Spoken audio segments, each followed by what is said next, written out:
주영진의 뉴스브리핑 어제 오후 3시 반에 임종석 대통령 비서실장이 긴급 브리핑했던 내용 중심으로 여러분께 전해드리겠습니다. 정치권의 반응이 상당히 뜨겁게 나오고 있습니다.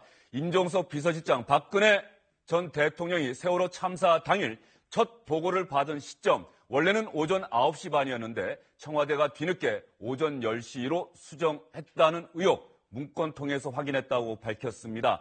박근혜 전 대통령이 당시 보고를 늦게 알았다, 늦게 받았다가 아니라 늦게 안 것으로 하려 했다, 이런 의혹을 청와대가 제기한 것인데요. 정치권 어떤 반응 보였는지 먼저 정치권의 반응부터 여러분께 보여드리겠습니다. 참 기가 찹니다. 당시 박근혜 정부가 발빠르게 취한 조치라는 것이 상황 보고서와 대통령 훈령의 조작이었다는 사실에 비분간개하지 않을 수가 없습니다. 수사 당국은 박근혜 가담한 자들을 지위고하를 막론하고 엄벌에 처해야 할 것입니다. 국정감사를 방해하려는 정치 공작의 행태입니다. 사법부에 대고 박 전 대통령의 구속을 연장시키라는 직접적 메시지를 보낸 강한 압박인 것입니다. 전임 정권의 문건이 발견되었다면 내부 검토를 거쳐 법률에 따라서 국가기록원에 실무적으로 이관을 하면 되는 것입니다. 생중계 문건 공개 쇼를 문재인 정권의 신적폐로 규정하겠습니다. 그리고 국회 운영위원회에서 철저하게 실상을 따지도록 하겠습니다. 만약 이 내용이 사실이라면 국민을 고의적으로 속인 절대 용서받을 수 없는 일입니다. 이 문제는 반드시 진실이 규명되어야 합니다. 문재인 정부에서도 유사한 행태가 반복되지 않도록 제왕적 대통령제를 바꾸는 등 권력 분산을 위한 개헌과 시스템 개선이 필요합니다. 사실관계가 객관적이고 명확하게 밝혀지기를 바랍니다. 청와대 브리핑대로라면 충격적이지만 당시 청와대의 해명과 좀 더 중립적인 확인이 필요하다는 판단입니다. 박근혜 정권에서 국가 기능이 얼마나 비정상적으로 뒤틀렸는지 선명하게 보여주는 증거입니다. 이로써 세월호 사태와 박근혜 전 대통령의 행적에 대한 진상이 새롭게 규명되어야 할 것입니다. 일지 조작에 박 전 대통령이 직접 개입했는지 여부 등을 철저하게 밝혀야 할 것입니다. 네, 민주당과 국민의당, 정의당의 반응은 철저한 진상 규명이 필요하다, 이렇게 나왔는데 자유한국당은 임종석 비서실장이 이렇게 문건 내용을 공개한 것은 정치적인 의도가 있다, 이렇게 비판하고 있고요. 바른정당은 조금은 중립적인 입장 같습니다. 함께 이야기 나눠주실 분들입니다. 김우성 미래전략개발연구소 부소장, 최진봉 성공회대 교수, SBS의 정승민 논설위원, 이렇게 세 분 나오셨습니다. 어서 오십시오. 네, 안녕하십니까. 정승민 의원, 일단 정치권의 반응이 당마다 차이가 있어요. 그렇죠. 그럴 수밖에 없겠죠. 일단 민주당 같은 경우는 이 사건 자체를 갖다가 거의 국기문란에 준하는 사건으로 보고 있습니다. 상당히 엄중한 그 상황인식을 갖고 있는 거죠. 오늘 그 우원식 원내대표 말을 들어보면은 이건 미필적 고의에 의한 살인이다. 상당히 주체는 박근혜 전 대통령입니까? 그렇죠. 청와대죠. 청와대입니까? 그러니까 이 45분 동안 조치를 취하지 않았다는 것. 이거는 1분 1초가 아쉬운 이른바 골든타임에 그랬다는 건 이건 미필적 고의한 살인이다. 상당히 심각한 용어를 동원한 겁니다. 이렇게 되면. 그렇기 때문에 이 책임을 누가 이렇게 했는지, 변경을 했는지, 누가 수정을 했는지, 누가 지시를 했는지 이걸 밝혀야 된다. 그렇게 된다면 결국 위계 선상이 누가 했는지를 알아야 될 텐데 결국 김기춘 전 비서실장, 그리고 김장수 전 안보실장, 그리고 김관진 역시 안보실장. 이 세 명이 결국 조사 대상이 지금 검찰의 수사 의뢰를 오늘 오후에 한다고 했는데 아직 했다는 얘기는 안 들리는데 아마도 오후에 하게 되면은 그 세 명에 대한 수사는 불가피하지 않나 그렇게 보여지고요. 반면에 이제 아까 말씀한 자유한국당은 특히 이제 문제를 삼는 것 중에 하나가 이 두 가지인데 첫 번째가 아니 이거 캐비넷에서 왜 이런 문건이 자꾸 나오냐. 이게 원래 인사를 하게 되면은 자기 물건 다 들고 나가고 깨끗하게 비우는 게 상례인데 도대체 이렇게 많은 문건들이 어디서 나오냐. 우리는 의심하지 않을 수 없다. 게다가 또 하필이면은 왜 박근혜 전 대통령의 구속영장 이 발부 이걸 하루 앞두고 왜 이 시기를 택했느냐. 이 부분에 두 가지를 문제 삼으면서 특히 그러기 때문에 일종의 정치 공작적 행태다. 이렇게 비난을 하고 있습니다. 그래서 오늘 정우택 원내대표 얘기를 들어보면은 맞불을 놓은 거죠. 국정조사 하겠다. 그리고 국정조사를 하려면 당연히 그 문건이 나왔다는 캐비넷이 있는 청와대 우리가 들어가야 되겠다, 현장 조사. 물론 이거 여야가 합의해야 되기 때문에 뭐 이루어질지 모르겠습니다. 어쨌든 야당도 이렇게 맞불을 현재 놓고 있는 상황입니다. 지금 정승민 의원이 얘기하셨는데 두 분은 그 자유한국당의 반응 또 민주당의 반응 어떻게 평가하십니까? 먼저 우리 최 교수님부터 한번 말씀해 주시죠. 당연히 민주당의 반응은 당연히 그렇게 얘기할 수밖에 없는 거예요. 지금 자유한국당을 빼고 다른 정당들은 대체적으로 진실을 밝혀야 된다는 데 방점을 두고 있습니다. 그러니까 이런 사실이 밝혀졌다고 하는 국민들한테 엄청난 충격 아니겠습니까? 엄청나게 많은 소중한 생명이 바닷속에 이렇게 사라져가는 그런 장면을 30분이나 그냥 두고 봤다고 하는 점, 이런 점들이 사실은 국민을 분노하게 하는 것이고, 또 하나는 국가 기록물, 대통령 지정 기록물이 될 수 있는 내용들을 임의로 고치거나 없애거나 변경했다는 내용도 법적으로 범법행위에 포함된다고 볼 수 있겠습니다. 또 그동안 계속 논란이 됐던 7시간 의혹이 30분이 더 늘어서 7시간 30분이라는 의혹으로 다시 이제 여론의 어떤 질타를 받고 있는 상황이기 때문에 민주당 입장에서 당연히, 또는 다른 정당들 입장에서 자유한국당을 제외한 다른 정당들은 국민적 관심사이고 국민이 분노를 느끼고 있는 부분이기 때문에 조사를 해야 된다고 하는 부분에서 같은 목소리를 낸다고 보여지고요. 자유한국당 입장에서는 이게 이제 어쨌든 보수 세력이나 자유한국당에 부정적인 영향을 미칠 가능성이 있기 때문에 그 부분을 좀 줄이기 위해서 정치적으로 왜 이 문건이 이제 나왔느냐라고 주장할 수밖에 없는 상황이다. 그래서 저는 그렇게 생각해요. 자유한국당도 어쨌든 진실을 밝히는 문제에 있어서는 동의를 해줘야 한다고 생각을 하고요. 물론 이 문건이 어떤 형태로 밝혀졌고 왜 이 시점에 발표가 됐느냐 하는 부분에 뭐 문제를 제기할 수 있다고 봅니다. 그러나 그렇다고 하더라도 이 문제를 뭐 정치적 문제로 끌고 가서는 안 되고 진실을 밝히는 데 있어서는 초당적으로 합의해서 동의를 해줘야 한다는 생각을 합니다. 김은석 부소장 생각은 어떻습니까?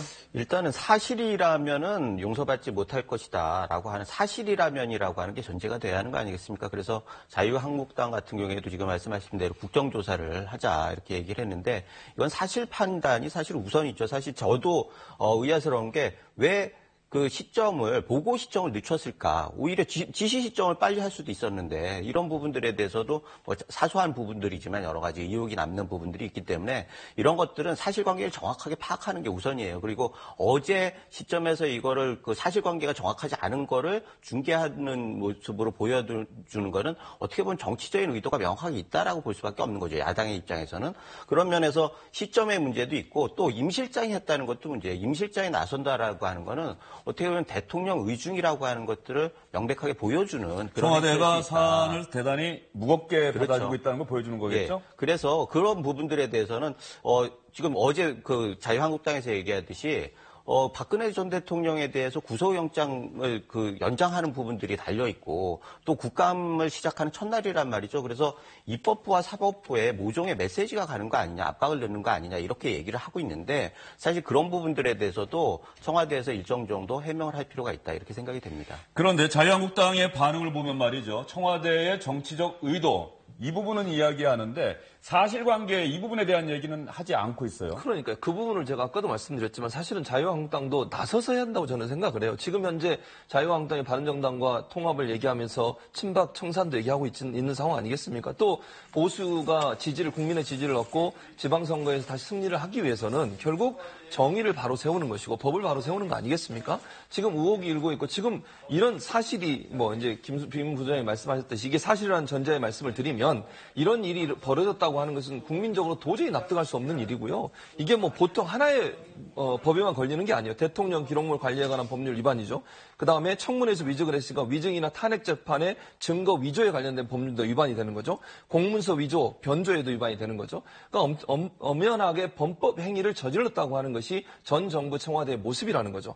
그렇다고 하면 자유한국당이 저는 더 나서서 이 문제에 대해서 강력하게 지적하셔야 한다고 생각을 하고요. 이 문제를 진실을 밝히지 않고 또 정치적 쟁점화해서 넘어가려고 하면 그것이 도리어 역풍을 맞을 가능성도 있다는 점들을 꼭 인지하실 필요가 있다는 생각이 듭니다. 그 얘기도 가능해요. 사실은 이거 가정 위에서 입장을 얘기하는 것들은 어려움들이 있어요. 자유한국당 입장에서는 본인이 그 당에 있던 전직 대통령에 대한 문제잖아요. 그러니까 민감하게 반응할 수밖에 없는 부분이 있고, 사실이라고 하면 가정 위에서 그 입장을 발표하기도 굉장히 다른 당에서야 가능하지만 자유한국당 입장에서는 난감한 측면이 있죠. 그래서 이 부분에 대해서는 국정감사를 하든지 어떻게 하든지 사실을 밝혀야 한다라는 정도로 하는 것이 사실 지금에 할 수 있는 최대한이 아닌가, 이런 생각이 듭니다. 예, 지금 말씀하신 것처럼 자유한국당이 박근혜 전 대통령의 구속 기간이 연장될지 여부가 결정되는 날 하루 앞두고 청와대가 이런 발표한 것 정치적 의도가 있다 이렇게 주장을 했는데 오늘 재판부가 박근혜 전 대통령에 대한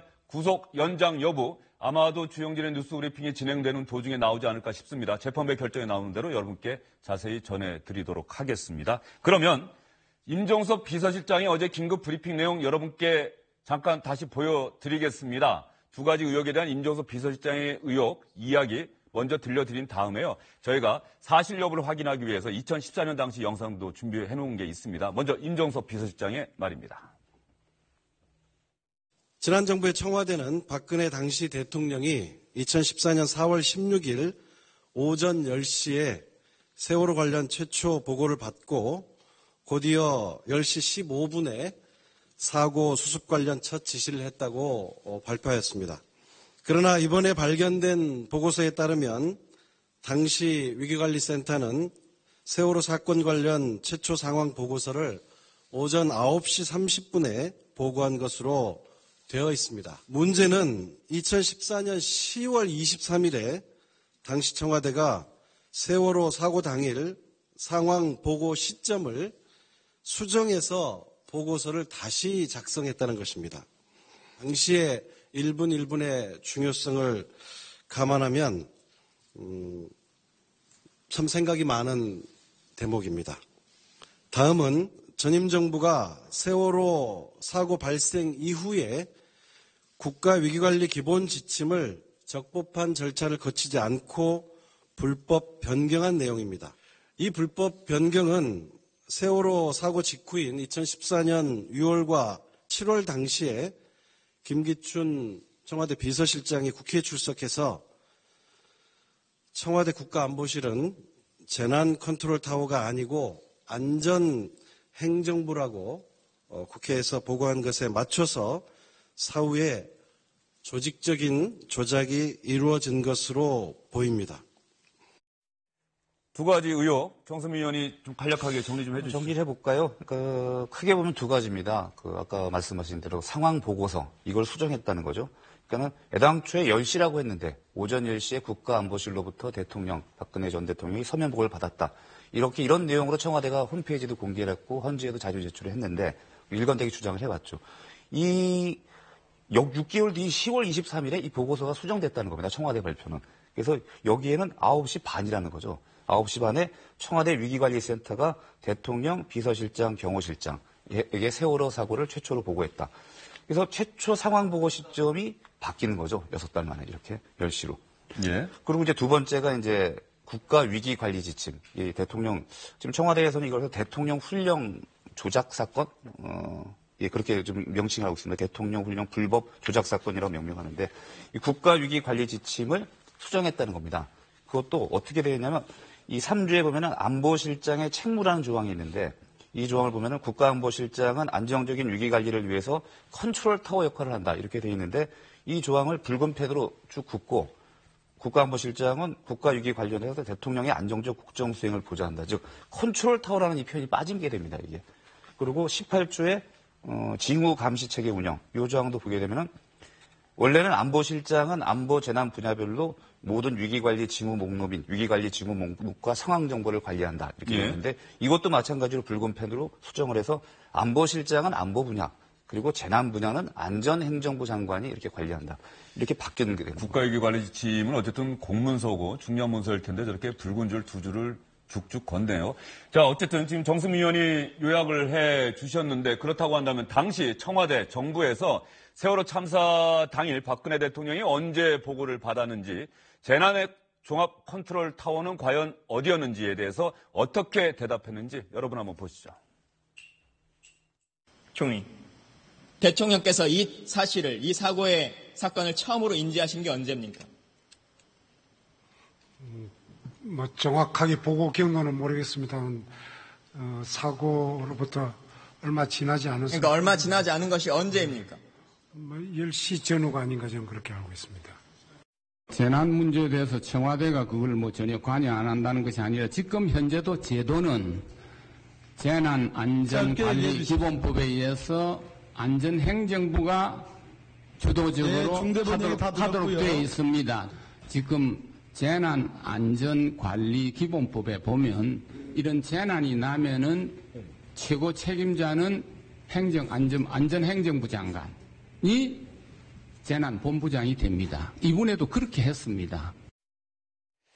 이야기를 들어봤더니 일단 임종석 비서실장이 제기했던 의혹은 대부분 당시 청와대나 정부 책임자들 그렇게 얘기한 건 사실로 드러났어요. 그러면 오늘 오후에 대검 반부패부에 수사의뢰서 제출하면 수사 이루어질 수밖에 없고 수사 이루어진다고 한다면 김기춘 비서실장 이미 구속돼 있는 상태지만 김기춘 비서실장, 김관진 당시 안보실장 또 박근혜 전 대통령 다 조사가 필요하지 않겠습니까? 먼저 김우석 부도장 어떻게 보세요? 일단은 조사를 해야겠죠, 당연히. 지금 문제 제기가 있고 국민들이 여러 가지 의혹을 가지고 있고 정치권에서도 이렇게 확대가 되고 있는데 조사를 안 하는 건 문제가 되겠죠. 그런데 여기서 핵심은 역시 청와대 현장 조사 같은 것들이 같이 이루어져야지 좀 분위기가 좀 공평하고 객관적인 조사가 됐다 이렇게 볼 수가 있다라는 생각이 들고요.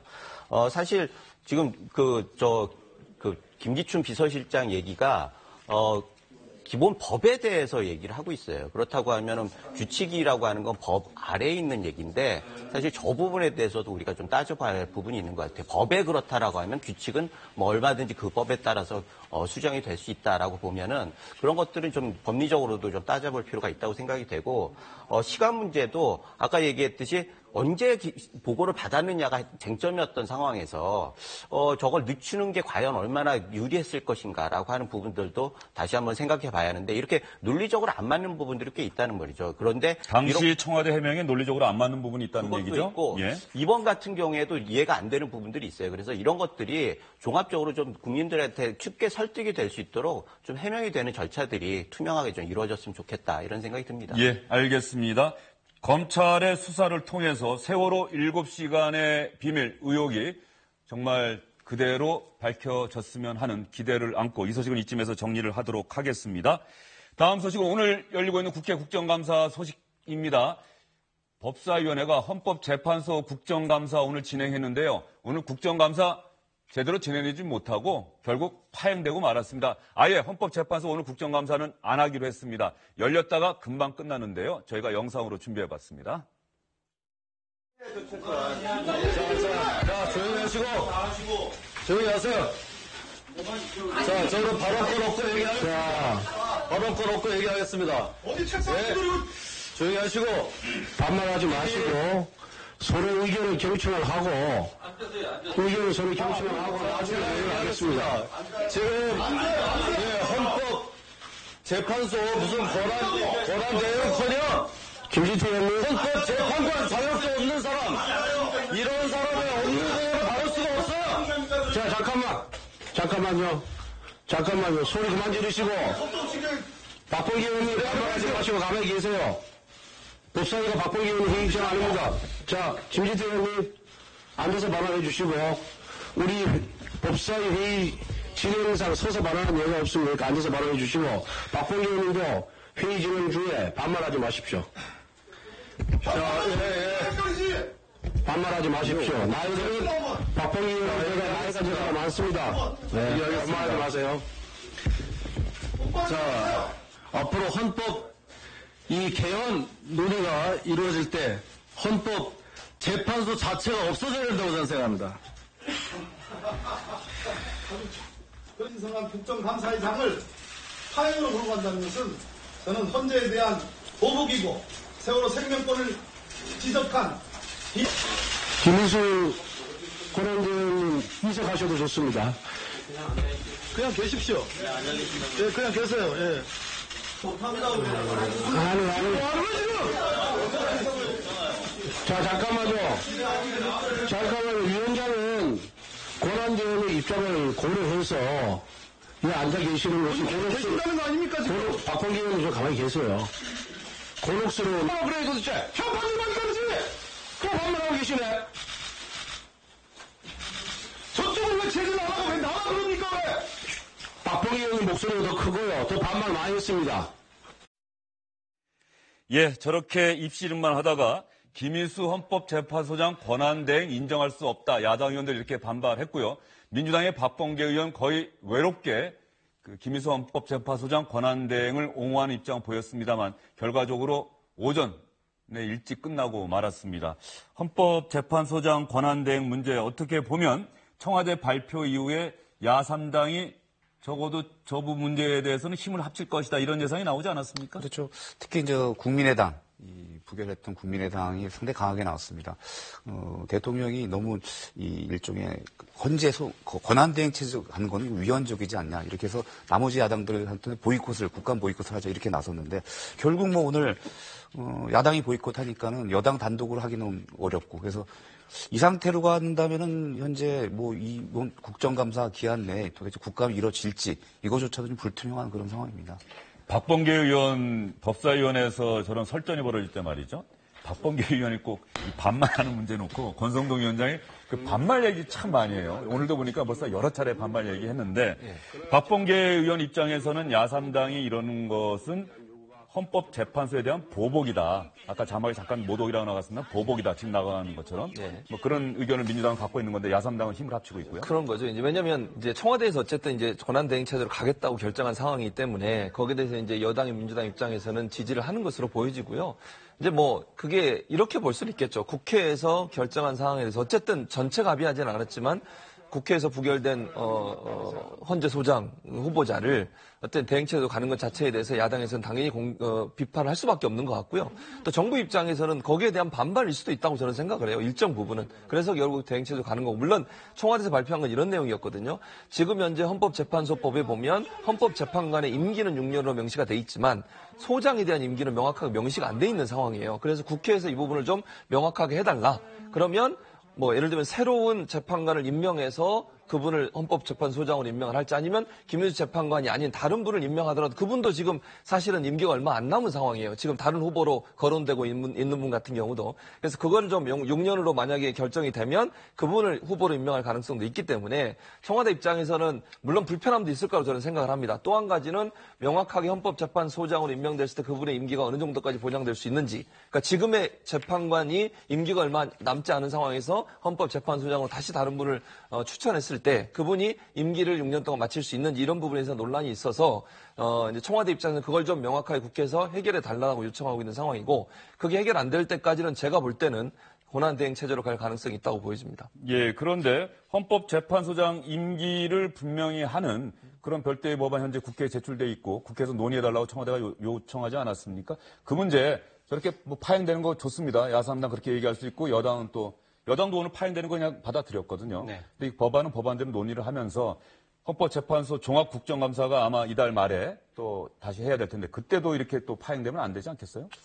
그래서 이게 서로 지혜를 좀 모으고 협치 분위기를 만들어야 하는데 지금 같은 경우에는 지금은 국회가 헌법재판소에 대한 보복이다 이렇게 얘기를 했는데 사실 거꾸로 보면은 국회가 부결시킨 거에 대해서 또 행정부에서 또 보복을 하는 것으로 볼 수도 있어요. 그렇다고 하면 이게 서로 보복이 계속 엮여다 보면 결국은 피해를 보는 건 우리 헌법 시스템이고 국민들인데 이런 부분들에 대해서 좀 심각하게 생각을 했으면 좋겠다는 생각이 들고 지금 임기 얘기를 하셨는데 지금은 헌법재판관 한 명이 또 비어있는 자리에 있지 않습니까? 그렇다고 하면은 청와대 입장에서도 그냥 그것만 얘기를 할 게 아니라 임기에 대해서 그 법을 좀 고쳐달라 이렇게 얘기할 게 아니라 비어있는 한 자리를 고려해가지고 빨리 이렇게 국회에서 제시한 것들에 대해서 수용을 하는 모습을 가지면서 뭔가 새로운 대안들을 만들고 협치의 분위기를 좀 만들어 나가는 그런 노력이 좀 필요한 거 아닌가 이런 생각이 듭니다. 이렇게 헌법재판소에 대한 국회 법제사법위원회의 국정감사는 파행됐습니다. 이런 상황을 예견이라도 한 듯 민주당 추미애 대표 국민의당 법사위원회에서 중요한 역할을 하고 있는 박지원 전 대표를 겨냥해서 페이스북에다가 이렇게 글을 올렸어요. 어제 올린 글입니다. 박지원 의원 관역 잘못 짚었다. 적폐청산도 아직 안 끝났는데 김인수 헌재소장을 부결시킨 것이 잘했다는 것인가 이렇게 글을 올렸어요. 그랬더니 박지원 전 대표가 가만히 있을 정치인이 아니죠. 관역이야 국회 인준 부결되신 분 김인수 헌재소장 권한대행을 재지명한 것입니다. 추미애 대표 저 건들지 말고 그냥 당대표나 오래오래 하세요. 이렇게 얘기를 했어요. 추미애 대표 지금 민주당이 국민의당 향해서 연정을 제안했다. 협치를 제안했다. 이런 얘기가 나오고 있는 와중에 저렇게 또 강하게 국민의당 중진 의원을 비판한 글을 올리고 박지원 의원은 당대표나 오래오래 하세요. 비아냥되고 이런 상황이 아마 민주당의 연정 제안 별로 성과 거두지 못할 것 같다 이런 생각도 듭니다. 그렇죠. 지금 현재 그 연정 제한 자체가 이게 뭐 공식적인 제한이 일단 아닙니다. 아니고 비공식적으로 그것도 약간은 개인적으로 의사타진 내지는 분위기가 어떤지 한번 알아봐 달라라는 이런 정도였기 때문에. 예. 근데 그 상태에서 이게 이제 밖으로 언론에 보도가 되고 알려지니까 오히려 민주당 측에서도 공식적으로 제한한 적은 없다고 했고 당연히 국민의당 측에서는 아니 공식적 제한도 아닌데 우리가 거기에 따라서 무슨 한이만이 이럴 필요 없지 않냐. 특히 안철수 대표가 자꾸 협치에 그런 걸 말장난하지 마라 이렇게 맞받았습니다. 그렇기 때문에 뭐 이런 상태로 특히 저 추미애 대표하고 박지원 전 대표 간의 설전이 계속 오가고 이렇게 되면은 연정이라는 표현도 좀 그렇고요. 이 협치도 이게 현재 틀을 만들어야 되는데 그 여야 이 협의체 만든다는 부분도 그때 뭐 합의는 했지만 그 뒤에 진전이 별로 없습니다. 없고 또 앞으로 이제 여러 가지 정기국회 들어가서 이제 입법이라든지 그런 뭐 개혁 과제들 처리할 때 민주당 입장에서 지금 또 더군다나 자유한국당하고 바른정당 이 합당, 지금 이 탈당, 통합 얘기가 자꾸 나오고 있지 않습니까? 그래서 보수 야당이 저렇게 자꾸 이제 뭉치려는 기류를 보이니까 거꾸로 야, 우리도 좀 뭔가 이런 협치를 해야 되지 않겠느냐. 이런 시도는 많이 이루어질 겁니다. 하지만은, 바로 뭐, 정기국회 내에 언제 시점을 딱 정해서 이런 식으로 이루어지기는 현재 쉽지 않아 보입니다. 노무현 전 대통령이 예전에 대연정 제안한 적 있지 않습니까? 물론 당시 한나라당이 그 요청을 거부하면서 대연정은 실현되지 않았고 그런데 문재인 정부 들어서도 연정, 협치 이런 얘기가 또 반복돼서 나오는 거 보면은 그 같은 어떤 가치관이나 이념을 갖고 있다 이런 생각은 들어요. 그렇죠. 더군다나 이제 어느 보수든 진보든 결국 내년 지방선거를 염두에 두지 않을 수 없습니다. 그래서 지방선거에서 어떤 승리를 위해서는 이렇게 따로따로 가고 과연 우리가 이길 수 있을까? 그런 부분에 대해서 보수나 진보 다 모두 약간의 불안감을 갖고 있기 때문에 말씀하신 대로 협치의 이런 시도는 계속 있을 것입니다. 아마도. 예, 연정 그러면 사랑하는 마음 이렇게 또 생각하시는 분들이 있을 텐데 그게 아니라 이제 연합해서 정치를 하자 뭐 이런 뜻이겠죠? 연정은. 그렇죠. 연정의 가장 기본은 그래서 흔히 생각하는 게 내각을 구성할 때 장관 추천 자리를 주는 거죠. 그게 이제 뭐 옛날에 DJP 연합 때 가장 비근하게 나타났던 것처럼 그래서 지금의 뭐 민주당이 국민의당에 제안한 연정도 일단은 그런 형태의 초기적인 제안 아닌가 싶은데 어디까지나 아직 뭐 이건 비공식적이고 양당 간에 이렇게 논의가 된 상태는 아닙니다. 뭐 안철수 대표가 오늘 공식 회의에서 이런 얘기로 국민의당 흔들지 말라고 일축을 했기 때문에 연정은 사실상 현재로서는 이루어지기 어려워 보입니다. 그러면 어제 있었던 국회 국정감사에서 나왔던 장관의 답변 이 얘기 하나 여러분께 해드릴까 합니다. 강경화 외교부 장관이 어제 국정감사에서 한 얘기 먼저 들어보시죠. 소설가 한강 씨가 한국전쟁은 강대국간의 대리전이었고 한국이 또다시 대리전 위협에 놓였다. 이런 주장이 들어간 내용을 뉴욕타임스에 기고문 형식으로 실었습니다. 미국 정부나 국제사회의 보편적 동의를 얻기가 어렵다고 생각을 합니다. 네, 그 글에 대해서는 저도 읽어봤습니다만 물론 그 작가로서의 그런 어떤 개인적인 생각이 있을 수 있고 다만 그 표현에 있어서나 역사의 인식에 있어서는 좀 문제가 있다고 생각합니다. 한강 씨가 문제가 아니라 그 글을 올려놓은 청와대의 조치가 한미 간의 외교에 도움이 되느냐 이걸 제가 지금 질문을 드리는 겁니다. 저와 협의를 했더라면은 안 올리지 말라고 조언을 했을 것 같습니다. 알겠습니다. 한강 작가의 기고문, 그게 아마 어제 질의응답 과정에서 핵심이었던 것 같아요. 그렇죠. 뉴욕타임스의 기고문인데 내용은 거의 다 알려진 내용입니다. 알려진 내용인데 이제 특히 이제 아마 문제가 되는 부분이 어제 그 국감 과정에 나온 것도 한국 전쟁이 강대국 간의 대리전이었다. 그리고 한국이 또다시 대리전 위협에 놓여 있다. 결국은 이게 듣기에 따라서는 현재 최근의 한반도 긴장 고조의 그런 책임이 어느 정도 좀 미국에 있지 않느냐. 이런 식의 미국의 책임을 묻는 그런 논조가 익혀집니다. 그래서 그런 부분이 이제 문제가 됐던 거죠. 그래서. 예. 조금 전에 그 영어로 돼 있던 한강 작가의 기고문 한번 화면 좀 보여주시죠. 아마도 미국에서 제목 자체가 미국이 전쟁을 이야기할 때 한국은 뭐 셔더를 싸면 몸서리 친다 뭐 이런 정도 내용이 될 것 같아요. 두 분도 이 한강 작가의 기고문 좀 읽어보셨습니까? 최 교수님? 예, 읽어봤습니다. 예, 어떻게 이해하셨어요? 일단 저기서 문제가 되는 대목은 다른 부분은 뭐 그렇게 크게 문제는 안 된다고 봐요. 그러니까 전쟁을 하면 안 된다는 얘기가 주 내용이고 평화, 그다음에 대화가 필요하다는 내용이 주 내용이지만 문제가 되는 지적이 어느 부분이냐면 한국 전쟁을 강대국의 대리전으로 우리나라가 치렀다 하는 부분이거든요. 이제 그 부분이 문제가 되는 건데 저게 사실 이제 지금 현재 원본은 입수가 안 된 상태입니다. 그러니까 한강 작가가 한글로 먼저 원본을 썼어요. 그리고 그거를 지난번에 맨부커상을 받을 때 자기 소설을 번역해줬던 영국인 친구에게 번역을 요청했고요. 그 영국인 친구가 그걸 영어로 번역해서 그걸 뉴욕타임즈에 기고를 했거든요. 근데 그거를 다시 우리나라 언론사가 다시 번역을 했어요. 그러니까 번역이 2번 들어간 거죠.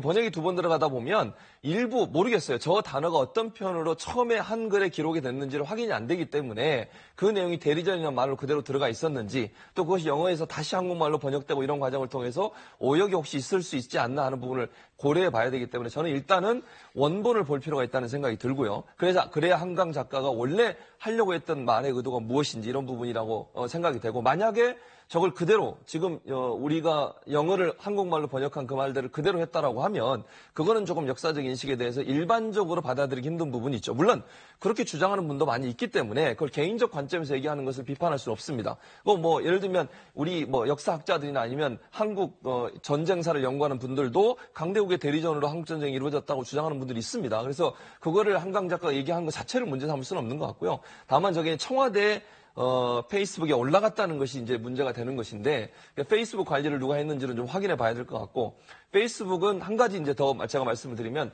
페이스북이라고 하는 것이 청와대 홈페이지와는 일단 차이가 있다는 점들을 아셔야 될 것 같고요.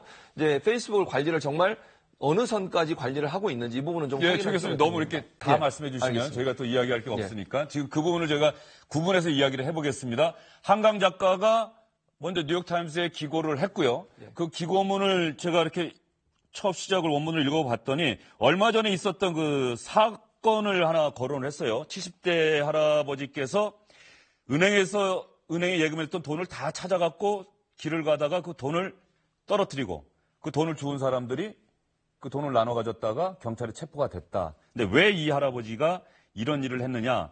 전쟁이 일어날지도 모른다. 그래서 은행에서 돈을 찾았다. 이 이야기부터 한강 작가가 시작을 해요. 네. 지금 한강 작가의 기고문 김은석 부소장은 어떻게 읽으셨습니까? 맥락적으로 이해해 보면은 사실은 번역의 문제가 그렇게 심각하지는 않다고 알 수가 있어요. 맥락을 보면은 전체적인 맥락에서는 대리전이라고 하는 것들이 그런 생각을 가지고 있구나라고 느낄 수 있는데 기본적으로 지금 70대 노인 얘기를 했는데 70대 노인은 몸으로 전쟁을 경험한 사람이고 이분 같은 경우에는 어떻게 보면 자료나 이런 것만 보고선 뭐 판단했을 수 있는데 이런 괴리가 있는 거죠. 그래서 그 70대 노인의 예를 들어가지고 한국의 입장을 다 대변한다라고 하는 그 부분들에 대해서 약간 의아스러운 부분이 있고 문제는 이태규 의원이 얘기했듯이 한강 씨가 문제가 아니라 결국 청와대의 조치가 문제라는 거 아니겠습니까? 청와대가 한강 작가의 기고문을 청와대 홈페이지에 올리거나 페이스북을 통해서 알렸다. 그렇죠. 이 내용이죠. 그러면 조금 전 화면 나왔던 부분 한번 다시 한번 보여주시죠.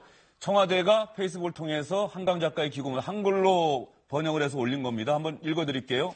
한국전쟁 주변 강대국의 대리전 성격이었다. 한국전이 끝난 지 70년이 되어가는 현재 미국에서 나오는 얘기는 위험할 정도로 한국전쟁 당시 그것과 닮았다. 전쟁은 미국에서 일어나지 않는다. 한반도에서만 벌어질 것이다. 다른 것도 좀 준비되어 있습니까? 그런데 이 내용을 보면 이 대리전이 또 다른 대리전을 절대 원치 않는 사람들이 한반도에 살고 있다는 것을 누군가는 알아야 한다. 그 누군가는 아마도 트럼프 미국 대통령을 이야기한 것 같아요. 청와대가 한강 작가의 기고문을 청와대 홈페이지와 페이스북을 통해서 알렸다. 이 부분에 왜 문제가 있다고 보십니까? 일단은 저는 저게 처음에 실렸을 때 제 페이스북에다가 한강 작가는 우리가 보호해야 한다. 그리고 소설가이기 때문에 정치 상상력은 굉장히 자유로울 수 있고 표현의 자유도 우리는 인정해야 한다라고 썼는데 거기에 대해서 보수 진영 분들이 많이 공격을 했어요. 그래서 그런 부분들에 대해서는 약간 내가 균형이 잡혔구나 이런 생각을 했는데 문제는 청와대에서 페이스북에 올리면서 이게 정치적 문제로 화전이 됐다는 거죠.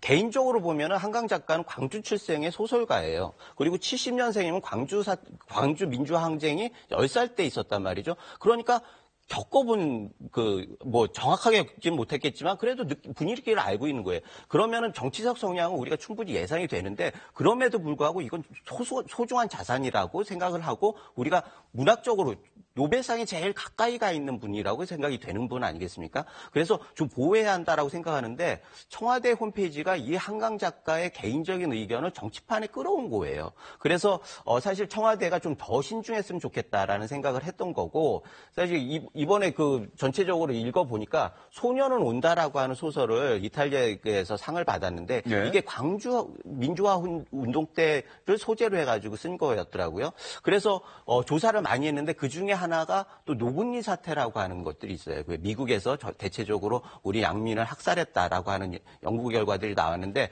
그럼에도 불구하고 그 부분도 이 기고문에 언급을 했죠. 네네. 근데 북한군이나 뭐 중국군 이런 분에 의한 어떤 대량 학살이나 이런 부분을 또 언급하지 않았다고 해서 또 논란이 되고 있는 것 같아요. 그래서 많은 사람들이 이게 그런 부분들 하는 건 괜찮은데 그렇다고 하면 북이나 중공군에 대해서 얘기를 했으면 더 좋았을 텐데 균형이 맞았을 텐데라고 하는 아쉬움이 있었던 거죠. 그런데 그런 부분들은 빼놓고 청와대가 대리절인이라고 하는 부분들을 강조하면서 이렇게 기고로 그걸 인용해서 올린 부분들이 어떻게 보면 정치적인 의도가 있다 이렇게 생각할 수밖에 없던 거예요. 그러면 청와대에서는 한강 작가의 기고문을 왜 홈페이지나 페이스북을 통해서 게재하고 알렸다고 설명을 하고 있습니까?